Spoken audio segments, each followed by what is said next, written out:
नमस्ते। नमस्ते। प्रणाम। आभा जी, प्रणाम। आज आप जब हमारी लास्ट टाइम बात हो रही थी तो आप बता रहे थे कि एक बहुत इंटरेस्टिंग चैट आया है हाँ कि जी। बहुत इंटेलिजेंट बच्चा है और अपने पेरेंट्स का मतलब इकलौती बेटी है शायद। हम्म। है ना? तो और हम्म। आईआईटी से पढ़ी हुई है। सब कुछ ठीक है, 3 साल हो गए शादी को और अब डिवोर्स पे बात आ रही है। तो ये काफी मतलब सोचने वाली बात है कि इस तरह के केसेस आजकल इतने फ्रीक्वेंटली क्यों आ रहे हैं। तो आप इस चार्ट के थ्रू समझाएंगे कि ऐसा क्यों है, कि मतलब आपको इस चार्ट में ऐसा देख के क्या लग रहा है कि जिसकी वजह से रिलेशनशिप बिगड़ी और डिवोर्स पे बात आ रही है। हम्म। हाँ, ये मैं इसलिए आपको दिखाना चाहती हूँ कि इस बच्चे का बर्थ हुआ है 9.5 मंथ पे सिजेरियन। ठीक है। और इनफैक्ट ये इकलौते बेटे रहे। 3 साल तक इनके माँ बाप ने शादी के बाद बच्चा प्लान नहीं किया, और इनके बाद भी फिर प्लान नहीं किया। और जब तक ये थोड़े बड़े हुए तो उसने खुद ही कहा कि मुझे कोई भाई बहन नहीं चाहिए। बिकॉज कई बार होता है ना, सब सोचते हैं एक बच्चे को और शेयरिंग होनी चाहिए, 2 बच्चे हो, 3 बच्चे हो। तो हिंदू माँ बाप, हिंदू फैमिली, और उसमें फिर इकलौता बच्चा रहा। शुरू से वो अकेला रहा। बहुत ब्रिलियंट था शुरू से। और ये कुंडली में अगर हम देखें तो ये कुंडली है 31 अगस्त 1990, दोपहर को 3:15 बजे बर्थ है। धनु लगन है, सिंह नवांश है, और चंद्रमा लगन में ही बैठे हैं। यहाँ एक पिकुलियर बात एस्ट्रोलॉजिकली मैं आपको बता दूं कि इस कुंडली में लग्नेश अष्टम में है, एग्जॉल्टेड। एग्जॉल्टेशन साइन में है, इनफैक्ट एग्जॉल्टेशन डिग्री से तो ऊपर चला गया, 8.59 डिग्री है। और यहाँ लगन में पुनर्फु योग बन रहा है। पुनर्फु योग होता है जब चंद्रमा और शनि की युति होती है किसी भी राशि में, और यहाँ ये लगन में ही बन रहा है, तो ये थोड़ा और स्ट्रांग हो गया। पुनर्फु योग फल देता है कि वो इंसान को डिटैचमेंट देता है। एक तरह से वो एक वैराग्य का योग है।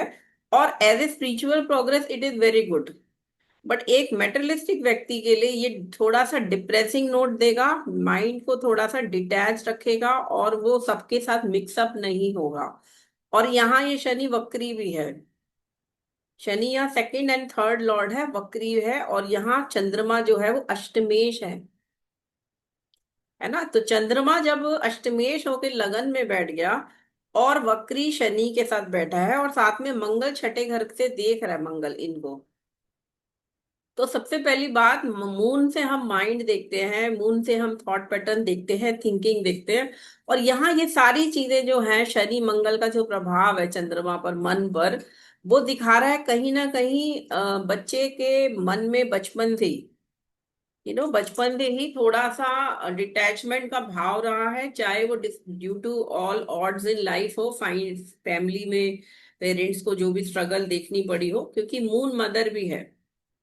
मून मदर भी है ना। मून से हम मदर भी देखते हैं, मदर का। तो यहाँ मदर को भी कोई ट्रबल दिखा रहा है, और साथ में यहाँ पे बच्चे के माइंड पर बचपन से ही एक प्रभाव रहा है, और वो जन्म से है, क्योंकि लगन और अष्टमीश का संबंध आ रहा है।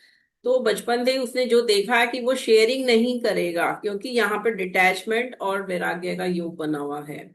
तो उसने खुद ही बोला, because I know this family for the last 30-40 years. तो उन्होंने मैंने जब भी पूछा सेकंड चाइल्ड प्लान कर लो आप, या सिबलिंग चाहिए, तो उन्होंने कुछ समय बाद, जब वो थोड़ा बड़ा हो गया, पहले तो बोलते रहे थोड़े समय बाद करेंगे, 5-7 साल का जब वो हो गया तो बोला कि हमें चाहिए ही नहीं, बिकॉज वो बोलता है मुझे अपने सिबलिंग चाहिए नहीं, आई एम हैप्पी अलोन। तो अब बात आती है, एक बच्चा जो अलोन पैदा हुआ है, मतलब जो ब्रिंगिंग अपब्रिंगिंग उसकी अलोन चल रही है, तो क्या वो शेयरिंग सीख पाएगा बड़े होके, जब वो शादी करेगा, शादी के बाद एक रिलेशनशिप में आएगा। ऐसा नहीं है, सिंगल चाइल्ड की बड़ी हैप्पी मैरिज होती है, वो अलग है, बिकॉज उसमें वो कजन्स या ज्वाइंट फैमिली में रहते हैं, है ना। लेकिन यहाँ पे हम ये देख रहे हैं कि एक न्यूक्लियर फैमिली में अपब्रिंगिंग हुई है।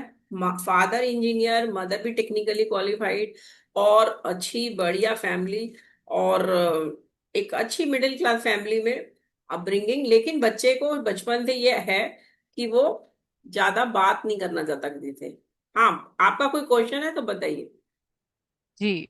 एक तो यहाँ पे जो ये फर्स्ट और एट्थ हाउस में जो एक्सचेंज हो रहा है मून और जुपिटर का, ये जुपिटर। भी कुछ बहुत अच्छा नहीं है। हाँ, यहाँ मतलब पे ये एक एक परिवर्तन योग भी बन रहा है ना, एक्सचेंज ऑफ वो हाउसेज। भी क्योंकि एक नेगेटिव हाउस है, बिल्कुल। एट्थ हाउस आ नेगेटिव गया हाउस तो तो कोई उस नहीं कारण। होता, कुंडली में 12 घर सभी पॉजिटिव नेगेटिव सब फल देते हैं। हम्म। हाँ, लेकिन यहाँ पे हम्म। क्योंकि लग्नेश लगन और अष्टम भाव में एक्सचेंज हो रहा है, दोनों के स्वामी जुपिटर और मून एक दूसरे के घर में गए हैं। देखिए, वैसे ये सरस्वती योग है, जुपिटर और मून जब एक दूसरे की राशियों में जाते हैं तो ये सरस्वती योग होता है, बहुत अच्छा योग है पढ़ने लिखने के लिए, एक्सेलेंट योग। और यहाँ जुपिटर एक्सॉल्टेशन साइन में भी बैठा है। लेकिन यहाँ पे साथ में शनि का जो रोल आ गया बीच में चंद्रमा के साथ, तो वो उस सरस्वती योग को भी थोड़ा सा हैम्पर करेगा। और ऑब्वियसली यहाँ पे मंगल भी देख रहा है लगन को, तो मंगल भी सरस्वती योग में ऐड हो गया। जहां मंगल और शनि ऐड हो रहे हैं, ये व्यक्ति को टेक्निकल क्वालिफिकेशन दे रहे हैं। उसने इंजीनियरिंग करी, आईआईटी दिल्ली से करी, बहुत अच्छा था, उसकी एजुकेशन रही, थ्रू आउट टॉपर रहा। हाँ, बताइए, अगर आपका और अभी भी कोई क्वेश्चन है देन वी विल सी। हाँ, मैंने ये पर्सनली देखा है, जितने भी लोगों के थोड़े बहुत चार्ट्स मैंने देखे हैं, हम्म। कि जब सन और मून का कंजंक्शन होता है, हम्म। चाहे उस पे राहु का एस्पेक्ट नहीं हो, चाहे उस पे मंगल का एस्पेक्ट नहीं हो, उन लोगों को लाइफ में एक बार डिप्रेशन जरूर होता है, और इतना बड़ा होता है कि उनको मेडिकेशन पे जाना पड़ता है। ये मैंने कंसिस्टेंटली देखा है। सन और एक तो मून ये का अगर चीज है। कंजंक्शन है तो वो तो अमावस का बर्थ हो सकता है, बिकॉज नहीं 12। नहीं, मैं सैटर्न और मून की बात कर रही हूँ। अच्छा, अगर शनि सैटर्न और और मून की मून भी बात है, कर रही देखिए सैटर्न कुंडली में जब भी चंद्रमा को देखेगा वो अपने आप में एक डिप्रेशन का तो योग है। लेकिन इसका मतलब ये नहीं है कि वो व्यक्ति डिप्रेशन के कारण दवाई भी खाएगा या डॉक्टर के पास जाएगा, क्योंकि ये डिपेंड करेगा वो कितनी डिग्री पे एस्पेक्ट कर रहा है। मून और सैटर्न की डिग्रीज में कितना डिफरेंस है। सपोज मान लेते हैं मून 10th हाउस में बैठा है, 8th से सैटर्न देख रहा है। मून की डिग्री है 1 डिग्री, और सैटर्न देख रहा है 25 डिग्री से। तो वो जो 24 डिग्री डिफरेंस है, तो वो बहुत हल्का अफ्लिक्शन होगा, है पर ना। यहाँ पे तो पास पास है, 18 और 25 यहाँ है पे तो। 18 डिग्री का मून है और 25 डिग्री हम्म। के सैटर्न हम्म। है। और दोनों हम्म। एक ही नक्षत्र में भी बैठे हैं, तो यहाँ पे हम्म। ये कंजंक्शन जो है ये काफी ज्यादा डिप्रेसिंग दिखा रहा है। मतलब व्यक्ति को कभी ना कभी प्रॉब्लम होगी, डिप्रेसिंग नोट आएगा। तो वो तो खैर क्लियर है इसमें। लेकिन हाँ, यहाँ पे वक्री शनि भी है, और यहाँ मंगल की भी जो दृष्टि है वो इस योग को वॉयलेंस की तरफ भी ले जाती है कहीं, कभी कभी, और एग्रेशन और गुस्से की तरफ भी ले जा रही है। देखिए, डिप्रेशन में इंसान कई बार खुद को नुकसान पहुंचाता है, मैं यहाँ पे यही वो कहना चाह दूसरे रही को थी कि यहाँ नुकसान पे खुद पहुंचाता को है। नुकसान आएगा, खुद को यस। आएगा। यस। तो यहाँ पे ये शनि और मंगल का जो ये जो एस्पेक्ट जो एस्पेक्ट है मून पे, और ऑब्वियसली एक्सचेंज में भी है जुपिटर के साथ। तो जुपिटर विजडम तो दे रहा है उसको कि वो समझदारी से, जो पढ़ा लिखा और ऑब्वियसली फैमिली कल्चर्ड फैमिली में, तो वो उस एग्रेशन को कंट्रोल कर पा रहा है बच्चा। That is okay. But still ये योग ये तो दिखाता है कि लाइफ में कुछ तरह का क्राइसिस तो रहेगा, और मेंटल मतलब एलिमेंट तो नहीं कहूंगी, लेकिन हाँ, मेंटल स्ट्रेस का जरूर योग बनता ही है। ठीक है। तो सबसे पहली बात, यहाँ तो बच्चा एक तो टेक्निकली क्वालिफाइड दिखता है कि उसका इंक्लिनेशन टेक्निकल चीजों में रहेगा, और ऑब्वियसली वो थ्रू आउट टॉपर रहा सिंस चाइल्डहुड, छोटी सी क्लास से, नर्सरी क्लास से लेके थ्रू आउट कॉलेज। और शार्प इंटेलेक्ट नॉट ओनली हम इससे देख रहे हैं कि यहाँ सरस्वती योग बन रहा है, यहाँ पे बुद्ध आदित्य योग भी बन रहा है, जो कि नवम भाव में बन रहा है, बड़ा अच्छा योग है। सूर्य नवमेश है, नाइन्थ लॉर्ड है, और बुध वक्री है लेकिन बैठे हैं साथ में। और आदित्य बुध योग है, और इसके ऊपर फिर मंगल की दृष्टि है, देखिए यहाँ भी मंगल की चौथी दृष्टि दृष्टि है। है ना। हम्म। तो अगेन ये टेक्निकल क्वालिफिकेशन तो जन्म से ही समझ में आ गया कि ये बच्चा इंजीनियर बनेगा, वेरी क्लियरली इसके फादर क्या एजुकेटेड। करते हैं, क्योंकि ये फादर की भी इस फादर बारे भी में भी कुछ इंजीनियर है, पता नहीं। फादर मैकेनिकल इंजीनियर, वो भी दिल्ली के टॉप कॉलेज से उन्होंने आई वो किया, इंजीनियरिंग करी, और इन्होंने दिल्ली के फिर दूसरे टॉप कॉलेज जो आईआईटी है। तो बहुत अच्छी, मतलब टेक्निकल अच्छी फैमिली जिसे कह सकते हैं, सब कुछ है घर में। लेकिन अब बात आती है कि इंसान सोचता है ना, जैसे हम आजकल हम देख रहे हैं, लोग कोटा बच्चों को भेजते हैं पढ़ने के लिए हम्म। कोचिंग में, है ना। 9th क्लास में आते ही बच्चे को ऐसा करना शुरू करते हैं कि बस अब तो वो किसी से मिले ना, घर में कोई आए तो भी बात ना करे, बच्चा बस पढ़ता रहे, स्कूल जाए, स्कूल के बाद ट्यूशन पढ़े। और बाद में कई लोग तो कोटा ही भेज देते हैं 4 साल के लिए, 9, 10, 11, 12। मेरी अपनी फैमिली में कुछ बच्चे गए हैं, चार चार मेरे इन लॉज की फैमिली में, और मतलब काफी सारे। तो ये ऐसी बात नहीं है कि सभी चाहते हैं अपने बच्चों को अच्छा बनाना, लेकिन आप ये देखिए वो बच्चा जो 4 साल अपने माँ बाप से दूर रह रहा है, ऑब्वियसली वो कभी कभी आता है, नो डाउट, लेकिन स्टिल उसके ऊपर जो प्रेशर है पेपर्स पास करने का, पैसा खर्चा किया जा रहा है उस पे, वो बच्चा कट जाता है सोशली। जो वो एक सीखता है घर में रह के माँ बाप के साथ, भाई बहनों के साथ, और यहाँ तो बच्चा भी अकेला है, अलोन चाइल्ड। तो ये बच्चा थ्रू आउट टॉपर रहा, इंटेलिजेंट रहा, 9 क्लास से इसे पढ़ने में लग गया बिल्कुल कि बस टॉप मेरे को करना ही है, हर साल टॉप करना है, टॉपर बनना, 99%, 95%, तो ऐसे इतनी ज्यादा। अब बात है, आपने इंजीनियरिंग करा ली, जॉब भी मिल गई, बढ़िया जॉब मिल गई, है ना। इन्होंने कई जॉब बदले, इवन एमबीए भी करा, एमबीए के बाद इन्होंने इन्होंने गवर्नमेंट जॉब, पहले तो स्टेट बैंक में भी इनका हुआ था ऑफिसर, वहां थोड़ा समय किया, फिर छोड़ के फिर अभी इस समय ही working as a labour commissioner in government of India, है ना, posted at a very high level.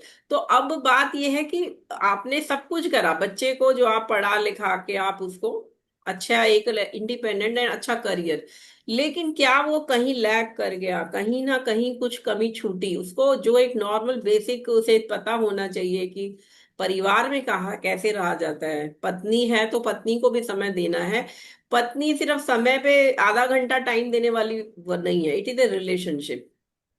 हाँ बताइए। देखिए मुझे जो थोड़ा सा साइकोलॉजी की अंडरस्टैंडिंग है, और बिल्कुल हम्म थोड़ी थोड़ी जो एस्ट्रोलॉजी की भी अंडरस्टैंडिंग है, कि एट्थ हाउस जो है ना वो भी छुपा हुआ चीजें दिखाता है। ठीक है, तो एक तो सबसे पहले इस लड़के को औरतों से बहुत ज्यादा प्रॉब्लम है, हम्म ये है। ठीक है, अगर आप इसको किसी साइकाट्रिस्ट के पास लेके जाएंगे शायद ये निकल के आएगा। ठीक है। दूसरा, अब बचपन में चाइल्डहुड ट्रॉमा कुछ हुआ होगा बचपन में, मदर से अटेंशन नहीं मिली, या जो जो भी रहा होगा, कुछ प्रॉब्लम है इसको। दूसरा, ये सिर्फ सिर्फ ऐसा नहीं कि उसको औरतों से ही प्रॉब्लम है, दोनों बेनिफिक्स आके एट्थ हाउस में बैठ गए, जो कि छुपा हुआ है। ठीक है ना, जो जो हमारी हम्म साइकी में जो हमारे संस्कार हैं पुराने जन्मों जन्मों से हम लेके आ रहे हैं, वो बिल्कुल। भी वहीं बैठे हैं, दोनों बेनिफिक्स यहाँ पे आ गए। तो एट्थ हाउस में तो इसके साथ बचपन में जरूर कुछ हुआ है, जिसपे जिसका इस पे काफी बड़ा इम्पैक्ट आया है। देखिए मैं इनकी एक तो फैमिली को पर्सनली जानती हूँ 40 साल से, तो मैंने ये देखा इनकी मदर और फादर में जो झगड़े कभी होते थे, तो फादर कभी कभी डोमेस्टिक वायलेंस होती थी घर में।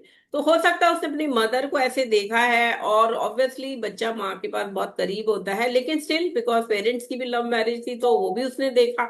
लेकिन उसको कुछ ऐसे ट्रॉमास तो रहे हैं, चाहे फादर का करियर स्ट्रगल देखा हो या मदर का करियर स्ट्रगल देख रहा हो, तो वो वट एवर रीजन, वो सब जो आप बोल रहे हो बिल्कुल सही बात है। शुक्र और बृहस्पति जो मोस्ट बेनिफिक प्लैनेट्स है वो एट्थ में आ गए, और चंद्रमा भी जो बेनिफिक है वो शनि के साथ है, और बुध भी जो है वो सूर्य के साथ और मंगल देख रहा है। तो बुध भी वक्री होने के कारण बहुत अच्छा फल नहीं दे पा रहा है यहाँ पे, मंगल और सूर्य का उसके सेकंड हाउस में राहु आ गया, सेकंड हाउस यस। फैमिली के हाउस में नाउ राहु आ यहाँ पे गया। ये शुक्र जो विवाह का कारक ग्रह है, ये भी राहु केतु एक्सिस पे है, ये अपने आप में हम्म। दिखा रहा है कि मैरिटल हैप्पीनेस तो बहुत लेटर हाफ ऑफ लाइफ में मिलेगी, शुरू में तो मिलेगी नहीं। अब इनकी शादी देखिए हुई है 19 अप्रैल 19 को 2019, और एक दिल्ली का लड़का और लड़की है कैलकाटा की लड़की जिसे शादी हुई, और वो भी बहुत पढ़ी लिखी, पीएचडी वो कर रही थी दिल्ली से, और इसीलिए शायद ये लोग मिले, पीएचडी के लिए एनरोलमेंट किया, और ऑब्वियसली शादी हो गई। दोनों के पेरेंट बड़े पढ़े लिखे, है ना, लड़की के भी, उन्होंने भी कोई प्रॉब्लम नहीं की, लड़का नॉन ब्राह्मण, लड़की ब्राह्मण, लेकिन स्टिल उन्होंने शादी हुई, बड़ी धूमधाम से शादी हुई। 3 साल लड़की ने एजुकेशन ली घर में, और ऑब्वियसली इसलिए उन्होंने चाइल्ड प्लान नहीं किया, because she was also studying ना आफ्टर मैरिज। तो बट 3 इयर्स बाद जब उसकी एजुकेशन पीएचडी की थीसिस सबमिट हो गई, उसके बाद वो अपने फादर के पास, अपने पेरेंट्स के पास गई कि फादर बीमार थे कैलकाटा, और वहां से जाके उसने साल तो वैसे ही लगा दिया, 2-4 महीने तो बीमारी है ये वो, फिर वो आई नहीं, और फाइनली उसने डाइवोर्स का नोटिस भेज दिया इनको, और उसके बाद सीधा वो कोर्ट में मिले, और फिर इनका तलाक हो गया। तो पर दो अब ये हजार तेईस में सोचने की इनका बात है तलाक कि हो गया। उसने उसने ऐसा क्यों किया।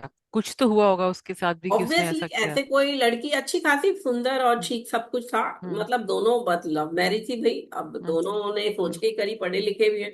लेकिन हम्म। कहीं ना कहीं क्योंकि यहाँ सप्तम भाव पे शुक्र और ये शनि और चंद्रमा की जो दृष्टि है सप्तम भाव पे, और सप्तमेश जो है वो सूर्य के साथ सेपरेटिव प्लैनेट जो बैठा है, और शुक्र का राहु केतु एक्सिस पे होना, अपने आप में ये सारे कॉम्बिनेशन दिखाते हैं कि फर्स्ट मैरिज जो है वो बहुत हैप्पी मैरिज नहीं होने वाली है, और टूटने के भी पूरे पूरे पूरे योग हैं यहाँ। यहाँ पे ये खंडित होने के पूरे योग हैं।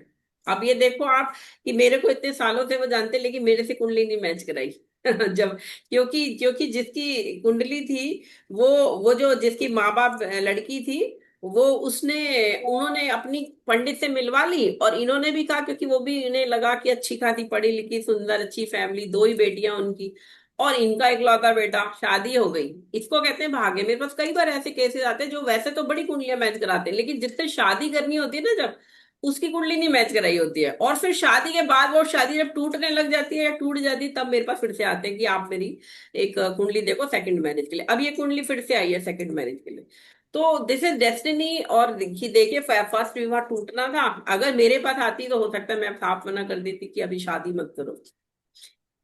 बताइए, कोई क्वेश्चन है आपका? हाँ, मुझे आपसे ये पूछना है कि सेकंड मैरिज क्या हम नाइन्थ हाउस से देखते हैं? राव सर के अंडर जो हमने रिसर्च करी है उसके हम्म। अकॉर्डिंगली हम नाइन्थ हाउस से ले सकते हैं सेकंड मैरिज, क्योंकि सर बोलते हैं कि जो सेकंड वाइफ होगी शी इज सेकंड, तो वो एक तरह से जूनियर हो गई फर्स्ट वाइफ की, है ना, तो छोटा भाई बहन के लिए हम थर्ड देखते हैं, तो हम्म। सर ने बोला इसे नाइन्थ हाउस पे काफी अच्छे रिजल्ट आते हैं, तो हम नाइन्थ हाउस से लेते हैं, और यहाँ तो नाइन्थ अगर हम हाउस ऐसा अच्छा देखते हैं प्लेस। तो नाइन्थ भी खराब ही है यहाँ, देखिए अब एक बात है, अब शादी के लिए। देखिए हम्म। बच्चे की शादी हुई है 28 साढ़े 28 साल की उम्र में, पहली शादी, और फिर वो हम्म। 3 साल में टूटी, और फिर 2 साल में जैसे तलाक वगैरह हो गया 2023 में। तो अब ये देखो 33 की एज में डाइवोर्स हो गया उसका, है ना, और अब वो 35 साल का है। अब सेकंड हाफ में, मतलब लाइफ का जो सेकंड हाफ है, या जिसे हम नवांशा से हम ज्यादा अच्छा लेते हैं, तो हम नवांशा में थोड़ा स्थिति देख रहे हैं प्लेनेट की अच्छी हो रही है। यहाँ पे हम देख रहे हैं कि वीनस एग्जॉल्ट कर गया, एट्थ में है अभी भी, लेकिन एटलीस्ट एग्जॉल्टेड है ना। और यहाँ पे मंगल और शनि का एक्सचेंज फिर से है नवांश में, फोर्थ हाउस और सेवंथ हाउस में, तो ये भी अपने आप में एक ये चीज है कि सन भी लगन में बैठा है। तो देखिए अग्रेशन और ईगो तो रहेगा बच्चों में, ये तो साफ दिख रहा है यहाँ पे भी, हो सकता है पहली पत्नी के साथ भी ईगो की प्रॉब्लम रही हो इनकी, है ना। डिप्रेशन अपनी एक जगह है, लेकिन ईगो प्रॉब्लम भी प्रॉब्लम करता है, जब भी कोई पाप ग्रह देखता है सप्तम को, तो वो ईगो आई जाती है। और यहाँ पे चंद्रमा भी बहुत बैलेंस नहीं है, नवांश में देखें तो चंद्रमा फिर भी बेटर हो गया, अब ये कन्या राशि का हो गया और जुपिटर के साथ है, और वीनस भी देख रहा है म्यूचुअल, अब मंगल भी देख रहा है इस मून को, तो थोड़ा अग्रेशन तो रहेगा लेकिन कंट्रोल्ड मैनर में। तो अब ये अगर अब शादी करेंगे ना ये सेकंड हाफ में, जिसे कह सकते हैं कि आप 36 35 के हो गए हैं, अब अगर दूसरा विवाह करेंगे तो विवाह चल सकता है, और ऑब्वियसली अगर मैच करके करेंगे तो और भी अच्छा रहेगा। तो देखते हैं क्या होता है इनका विवाह, इनकी तो अगर दशा हम इस ना। इसको इस हम्म। चार्ट को हम इंडिविजुअली देखें, हम हम्म। वो सब नहीं डिस्कस करें जो हमने अभी किया है, और हम्म। फ्रेश लुक दें, तो क्या इसमें शादी की खुशियां दिखती भी हैं? पहली दूसरी को छोड़िए, शादी का मतलब दिखता भी है? मुझे तो नहीं दिखता इसमें। शादी की खुशियां देखिए, अब ये शादी खुशी जो है ना, हैप्पीनेस जो है बड़ा वो है, ये डिपेंड करता है पर्सपेक्टिव पे। किसी के लिए खुशी ये होती है कि वो उसको सब फैसिलिटीज मिले, है ना, खाना पीना रहना, पेयर मिल जाए, पत्नी के साथ संबंध अच्छे रहे, फिजिकल रिलेशन रहे, वो उसी में खुश है कि सुबह से शाम ऑफिस कर लिया और रात को सो गए बस, है ना, वो अलग है। और किसी के लिए है कि वो एक फ्रेंड चाहिए, एक जो समझ सके, जब वीकेंड पे हम लोग बैठे हैं साथ में। अब वो बात होती है चंद्रमा के ऊपर, चंद्रमा कौन सी राशि का है, अब यहाँ चंद्रमा फायरी साइन में है, D1 में, है ना, तो यहाँ आइडियलिज्म भी है, बहुत इमोशनल नहीं है, ऑब्वियसली शनि और मंगल का प्रभाव है और तो। शनि साथ के होने की वजह से तो और यस। कोल्डनेस है। हाँ, तो हाँ। अब ये व्यक्ति तो ज्यादा समझेगा नहीं इमोशंस को, तो इसे ऐसी लड़की से विवाह करना चाहिए जो भी, जिसका भी फायरी साइन हो, जिसको ज्यादा इमोशनल ना हो सकता है वो लड़की जिसकी कुंडली तो मेरे पास नहीं है अभी, कि वो बहुत इमोशनल हो, वो ये चाहती हो कि वो उसका दर्द बांटे, चाहे वो उसको खाना बना दे ना दे, लेकिन मुझे मेरा प्यार से मेरे से बात करे। अब अगर ये उसे टाइम ही नहीं देंगे, उसकी बात ही नहीं समझेंगे, तो फिर विवाह कितने दिन चल जाएगा। तो अब इनके लिए यही गाइडेंस है बेसिकली, ऐसे व्यक्ति को, ऐसे ही व्यक्ति से शादी करनी चाहिए जिसका फायरी साइन में ही हो चंद्रमा, और थोड़ा सा ये मैचिंग जो मेलेफिक प्लैनेट्स है ना, ये सेवंथ हाउस में उस पे भी अफ्लिक्शन वगैरह हो, और शुक्र भी इसी तरह से कुछ बैठा हो, तब जाके विवाह चल जाए। एक और सवाल है कि अगर आपको इस इनको शादी को साइड पे रखिए कि शादी की बात ना करनी होती और ये वैसे ही आपके पास आते और बोलते मुझे बताइए कि मेरी लाइफ का मतलब मेरी लाइफ को क्या डायरेक्शन लेनी चाहिए, तो मुझे ऐसा लगता है क्योंकि एक तो भाग्य का मतलब काल पुरुष की कुंडली में जो 9 नंबर है वो इनके पहले घर में आ गया, हम्म। उसका जो लॉर्ड है वो 8वें में चला गया। तो मुझे कहीं ना कहीं लगता है इनकी अगर दूसरा शनि और मून बैठे ही हैं, हम्म। 8th हाउस हम देख ही रहे हैं कि क्या हो रहा है, और हम्म। 6 में भी मंगल बैठा है जो अच्छा डिसिप्लिन दे सकता है इनको। तो हम्म। मुझे तो ऐसा लगता है कि अगर ये शादी की बात बीच में ना होती तो शायद इनको एडवाइस ये दी जाती कि आप कोई साधना कीजिए, मतलब कोई स्पिरिचुअल डिसिप्लिन लीजिए, वो आपके लिए ज्यादा अच्छा है बजाय कि परिवार वगैरह बनाने के। नहीं ऐसा नहीं, आपको वो लगता है? तो वो तो ये नहीं करेंगे। देखिए आप, हम्म। सिर्फ D1 कुंडली से हम नहीं देखते हैं, हम नवांश को भी हम्म। देखना है। अब नवांश में आप देखो, यहाँ सारे पाप ग्रह या आप कह सकते हैं मेलेफिक केंद्रों में आ गए। तो ऐसा हम्म। व्यक्ति तो मेटलिस्टिक ही रहेगा, ये स्पिरिचुअलिज्म में भी फेल हो जाएंगे, इसलिए वो तो नहीं चलेगा। है ना, यहाँ स्पिरिचुअलिज्म को आप सिर्फ एक इससे नहीं देख सकते कि 8th हाउस में बैठे हुए हैं सारे ग्रह। ये अगर सपोज ओके। मान लेना, अगर पहला विवाह ना करते और अगर स्पिरिचुअलिज्म में होते, तो 40 साल के बाद ये अपना स्पिरिचुअलिज्म छोड़ के किसी से शादी कर लेंगे, या भाग जाएंगे, या किसी के साथ रन अवे करेंगे। क्यों? क्योंकि तामसिक प्रवृत्तियां तो रहेंगी, मेटलिस्टिक इंस्टिंक्ट उनकी खत्म नहीं हो रही हैं। कई हमने ऐसे केसेस देखे हैं जहाँ बड़े बड़े साधु लोग बड़ी बड़ी उम्र में भी विवाह कर रहे हैं, या रेप के चार्जेस में फंस गए हैं। तो हाँ, वहां बात आ जाती है कि वो व्यक्ति अपनी उस तामसिक इच्छा से बाहर नहीं, काम क्रोध लोभ मोह मद मत्सर, है ना। उसको चैनल नहीं कर पाया, हाँ, तो सप्रेस किया यहाँ बस पे उसने और ये रुका नहीं। ये स्पिरिचुअलिज्म में तो फेल हो जाएंगे, ये तो हम इन्हें इसलिए हम्म। गाइड नहीं करेंगे। लेकिन हाँ, ये हम्म। जरूर कह सकते हैं कि आप थोड़ा रुक के शादी कीजिए। और अभी देखिए इनकी दशा जो चल रही है इस समय, मंगल, यहाँ पे इनकी अगर हम दशा देखें, तो मंगल इनका देखिए विवाह तो हुआ था मून सन में, है ना। अब सन भी हम्म। सेपरेटिव है, थोड़ा सा रुक जाते, अप्रैल 19 में हुआ था, थोड़ा सा रुक जाते। लेकिन ठीक है, अब जब उन्होंने करनी थी कर ली। अब वो बात आती है, विवाह के बाद इनका डाइवोर्स हुआ है 19 अप्रैल 2023 को, तो वो हुआ है मार्स मरकरी में। ठीक है, मरकरी फिर सेपरेटिव प्लेनेट के साथ है। अब इस समय दशा देख लेते हैं, 2025 चल रहा है। तो इस समय दशा चल रही है इनकी मार्स में वीनस। तो दिस इज आइडियल दशा, देखा जाए तो मंगल में शुक्र जो है, विवाह के लिए अच्छे योग बनेंगे। और अगस्त 25 तक है, लेकिन ये बहुत छोटा सा पीरियड है ना, फिर सन आ जाएगा, फिर मून आ जाएगा। तो क्यों ना मंगल की दशा को छोड़ ही दिया जाए, अगले साल राहु की दशा में विवाह किया जाए। राहु भी ब्याह हुआ है ना, वहां पे राहु पर वीनस जुपिटर देख रहे हैं D1 में।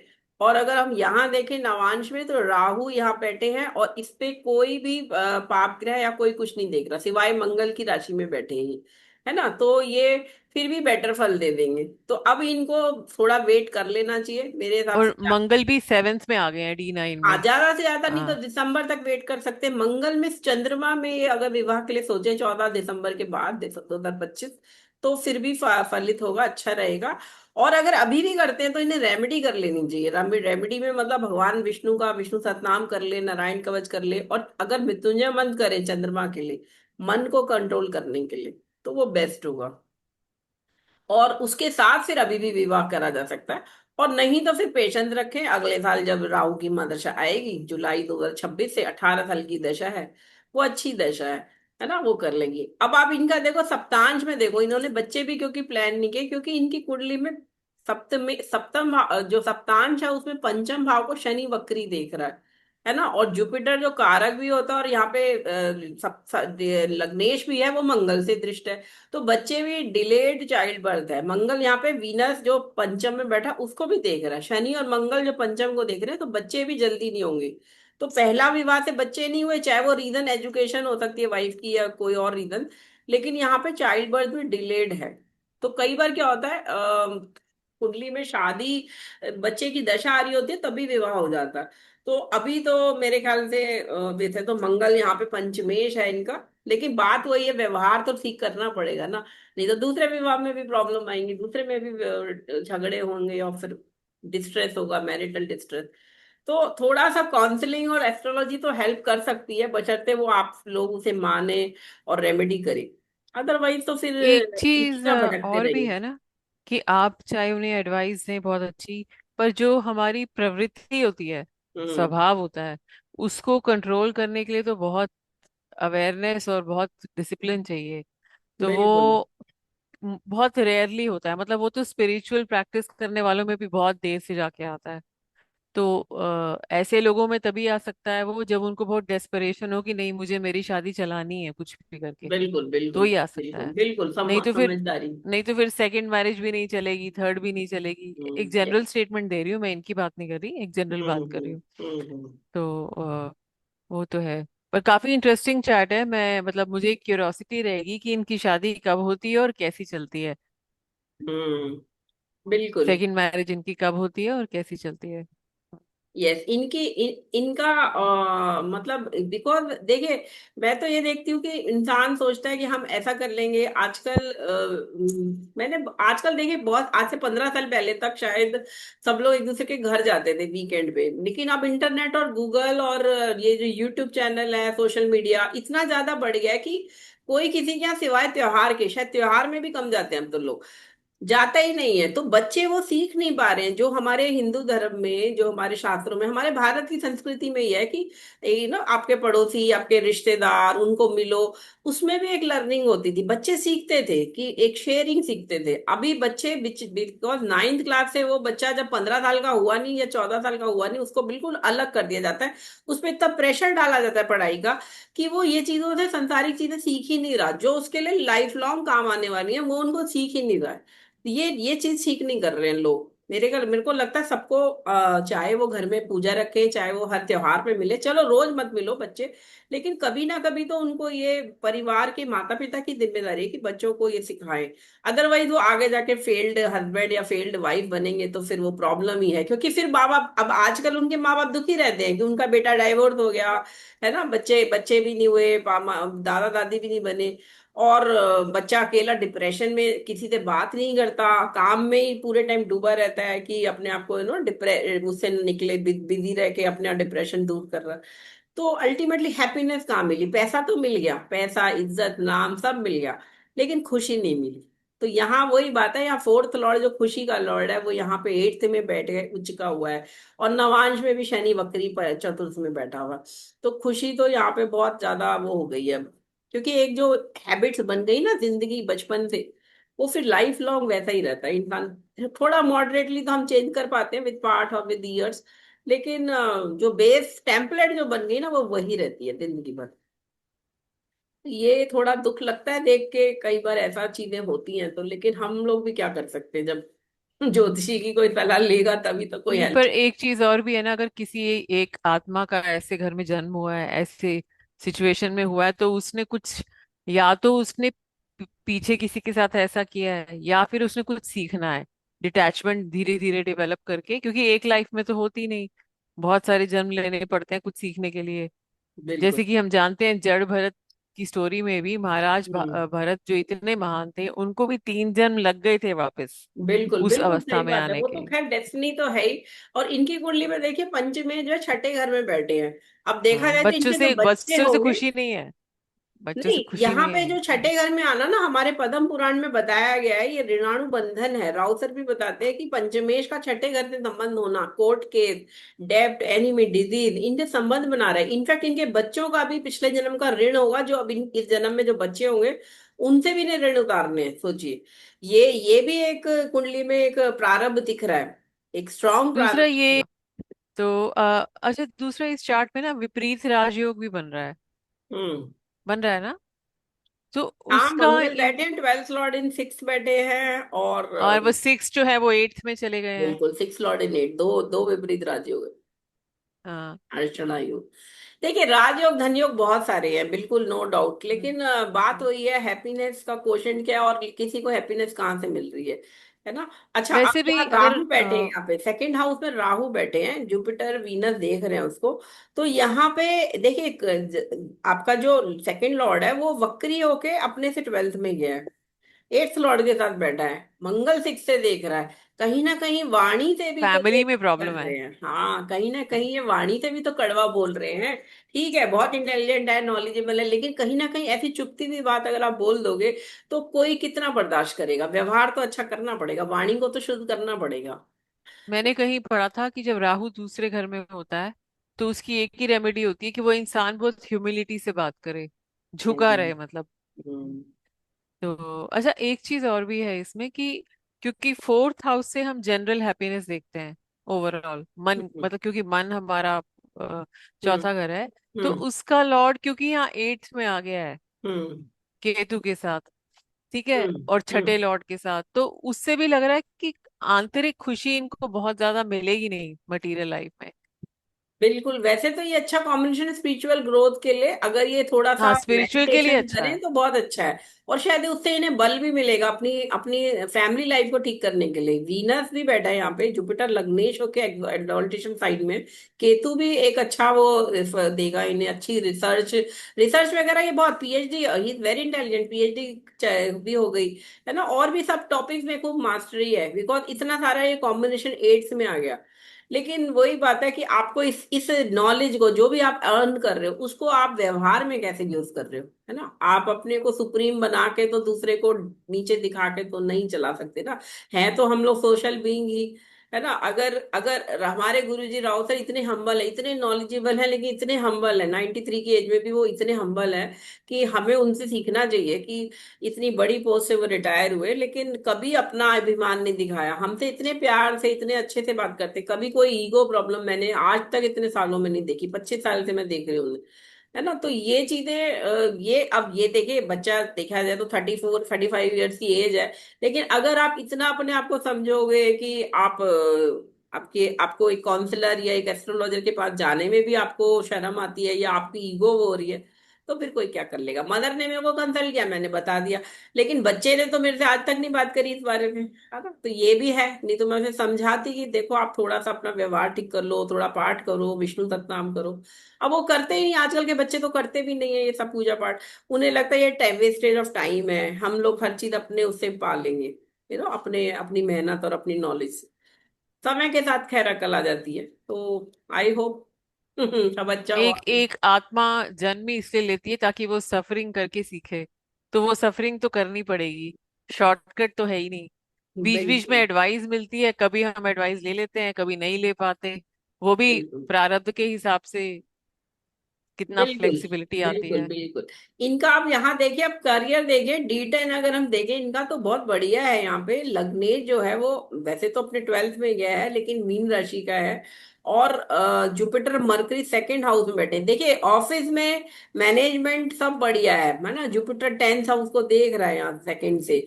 ऑफिस में डिप्लोमेटिकली बात भी कर लेते हैं, वहां नहीं आप कड़वा बोल रहे हैं बिल्कुल मरकरी जुपिटर सेकंड हाउस में बैठे हैं, है ना। मून या मिथुन का प्लानिंग बढ़िया जबरदस्त है ना।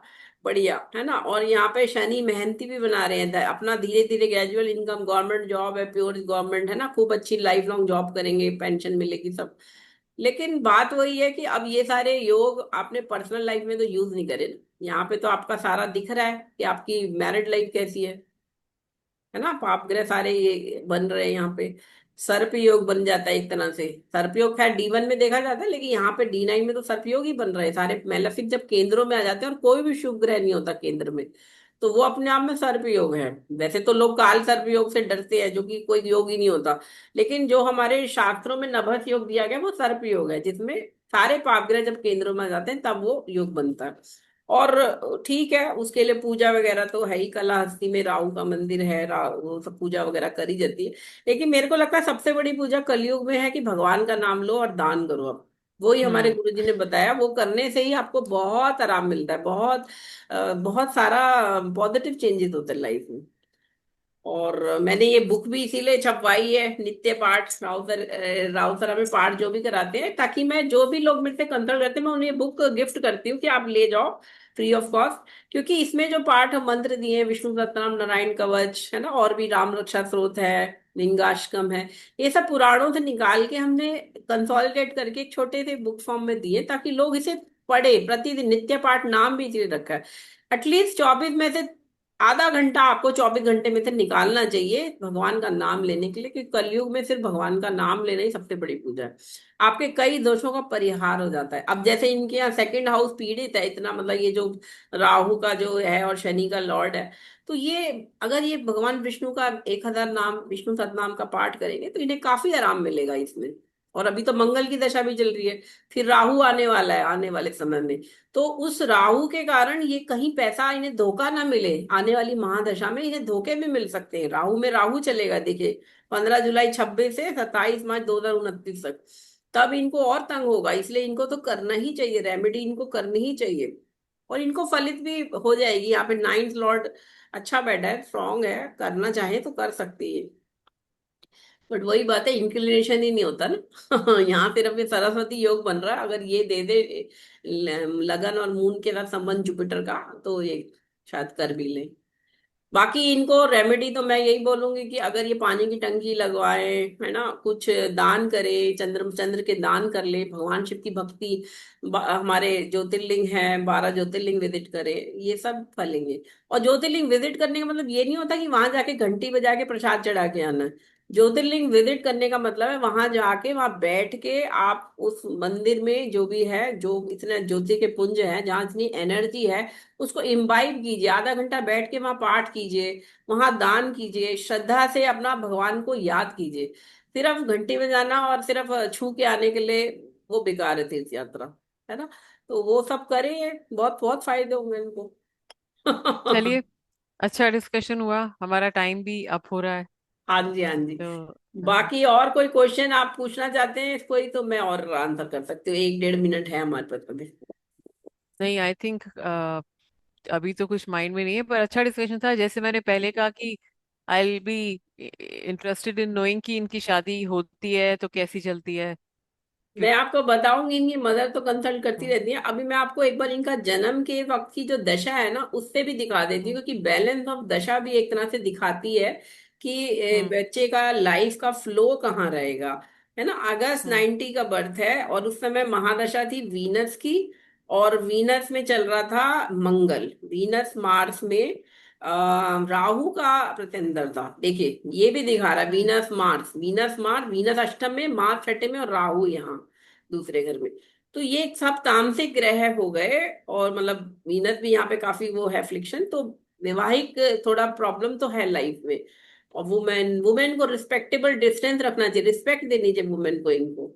तब ये परिहार होगा। राधा कृपा कटाक्ष करेंगे तो उससे भी इन्हें बहुत फायदा होगा प्रतिदिन, है ना। राधा जी की कृपा से शुक्र के दोष मिट जाते हैं, वैवाहिक सुख मिलता है। और मधुराष्टकम करेंगे तो वैवाहिक सुख बढ़ेगा, विवाह के बाद मधुराष्टकम का पाठ करने से बहुत फायदा होता है। तो ये भी बैलेंस ऑफ दशा भी इनकी दिखा रही है, ये जो इनके साथ हुआ।